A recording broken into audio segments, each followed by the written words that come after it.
I'll assume silence is consent. So this class is called the Empowered Transition, right? Like it says, the goal of the class is to create a foundation and a framework so that you all have empowerment, right? You can think differently and take more control of the transition process, not become a victim of the transition process like I was, okay? And I'm gonna start this with my own journey, right? And I share this story because oftentimes when I was in uniform, I looked at people on the outside and said, man, their life must have been great.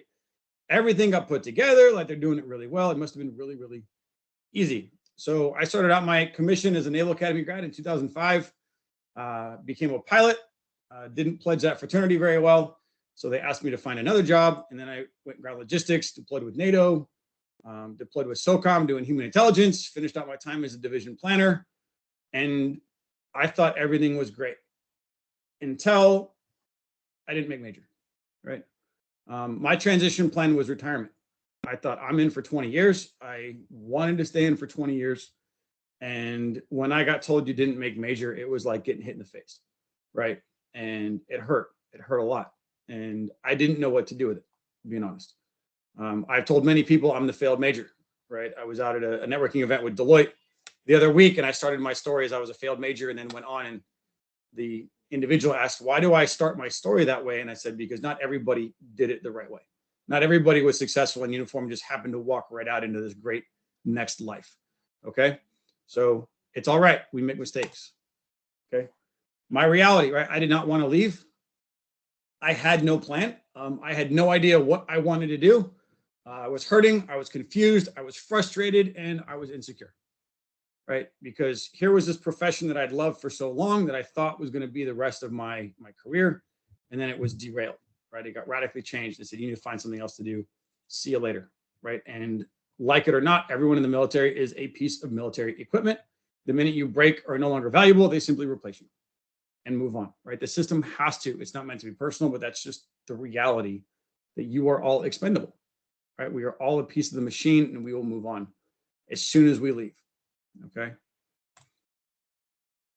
So for those that love Saturday Night Live, right?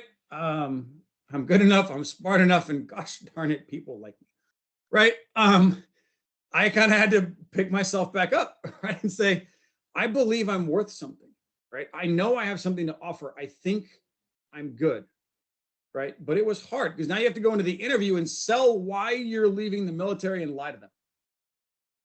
Right? We have to have this plausible story about why you aren't a failure, why you're supposed to be successful, and why they're supposed to believe in you. Right? So this was kind of me, right? Self-pep talk, pick yourself back up and be like, I can do this, right? And that's just what happens sometimes. So my transition process, I wanted high likelihood of success, which means have a job, don't be homeless. So I used a headhunter, right? I'm assuming many of you have heard of headhunters out there. Some of them are exclusive, like your Bradley Morris, Lucas Group, Cameron Brooks was exclusive, but I didn't meet their standards. So they wouldn't work with me. I used a company called Alliance Careers, right? And it was great. It got me a job. I was sold, right? Which really what headhunters do. I was fattened up and sold in the marketplace, and I succeeded. I had a job. I wasn't homeless, but I didn't feel like I fit, right? Like it or not, anyone tells you you're making $65,000 to $85,000 a year, you're doing well. You're doing well depending on where you want to live. I was making $70,000 a year, and I took a 40% pay cut. Okay, I was a captain at 11 years, making $70,000 a year. Took a cut of 40% take-home pay. Okay, so let that sink in for a minute. When you guys think about what do you need to make on the outside to equal what you're making now? Okay, it hurt, right? Cost of living went up, pay went way down, and we were making it, but it was not a good long-term solution. So about 6 to 8 months in, I felt like I was used. I felt like I had more to offer, but no one taught me how to get a job. Someone gave me a job, and now I'm still stuck, right? I didn't know how to fish for myself, or an analogy I'll use later. I didn't know how to hunt, right? I knew how to get fish. I didn't know how to do it myself, okay? So what I learned, right? I was worth more than I thought, okay? The fact that I had certifications, I was PMP and Lean Six certified. Before transition, I learned talking to customers and people in industry, I had more value than I thought I did, right? I could earn more, and I could do more and have more responsibility, which was encouraging, right? That confidence, the insecurity started getting higher. I found a network and a mentor, right? Wally Massenberg became a mentor of mine. He's retired 3-star admiral. And having somebody of that degree, you know, leaving military, worked at Raytheon, say, I think you could be hired here, and telling me you're worth this, was a game changer for me, right? Somebody that was a senior officer, believed in what I could do, and said, you could work here at Raytheon and you would make, you know, well over 6 figures. It's holy crap, like I'm actually worth more than I thought, but I didn't know that before transition. I started identifying my requirements, and we're going to do a full requirements map. If you guys got the attributes spreadsheet or the attributes worksheet sent to you guys, we're going to pull that open later. I'll talk about requirements, but it's the things I really wanted in my life. I don't care about the title. I don't care what it's called. I wanted certain characteristics to be a part of my life. And I was able to finally start thinking about that. I was able to start looking at different requirements, looking at different perspectives, and I was able to network into a job. Okay, and one thing we'll talk about later, but to hit it now, the company does not need an open billet to hire you. Unlike the military, it does not take an act of God to create a new position. If you are value added, the company can make one, right? And I literally had a company use my resume to build a job and then hire me, right? Which I didn't think that was possible. So reserves, those looking to stay or not retiring, I highly recommend the reserves in the Guard. For me, that was an emotional lifesaver. I got to have a family reunion once a month. Go home wearing the cloth that you're used to and just be you without having to tell a story to somebody.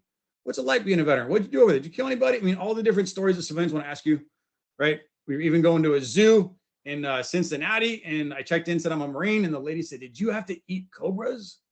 I was like, yes, we did. Right? All of us have to eat snake venom just to become a Marine. I mean, it's amazing what you'll think are out there, because veterans are one breed and civilians are another, and they just don't know what we are, right? So again, highly recommend the reserves. And the reality is I'm still transitioning. I'm still learning. I'm still growing. I'm still figuring things out. I left active duty 7 years ago. Okay. It still sometimes feels like yesterday. There are still things I'm getting over. There are still emotional pains from things that have happened to me that I have to deal with. And that's okay. Right? Transition isn't a single event. It doesn't just happen and then it's just better on the other side. It's a learning process. It's growing up. Okay. So don't look at your transition as a date in time.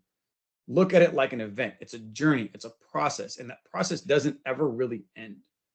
Right? And that's okay.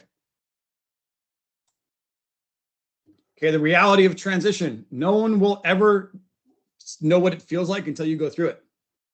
Right now, I've had this conversation. I cannot tell you what it's going to be like to get shot at in combat.